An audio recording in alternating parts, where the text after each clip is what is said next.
Yes, Srishti, I think goals are very important. In any step of life, you will have goals, right? Why should there be no goals in something as critical as money, right? When you're actually going from point A to point B, you use Google Map, right? Would it give you any directions if you don't put the destination which you choose to achieve? So without a goal, if Google Map is useless, is it not? And there are several such analogies which I can draw up in every walk of life. We use some degree of objectives, which is what we wish to achieve. So in money, it's very important to put a goal. If you put a goal, you know whether you're going at the right pace to reach at the right time. That's point one. Point two, if you put a goal, discipline is a byproduct of goals. If you know you're saving for your child's education, then don't you think your commitment to making that monthly installment becomes that much more, because you have internalized that this is money kept aside for my son or daughter's education. What more important in life could it be than giving good education to your next generation? So goals bring in discipline.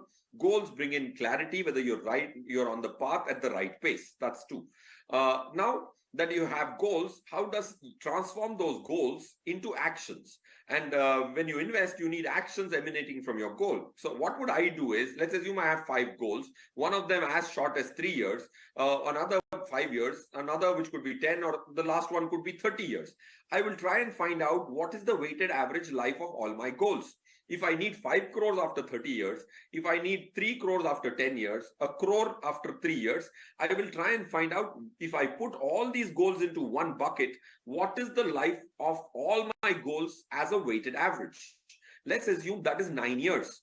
That the total goals, if you weight and average it, it comes 9 years. That implies that the asset allocation which I have the flexibility to follow is going to be 60 to 70% in equity.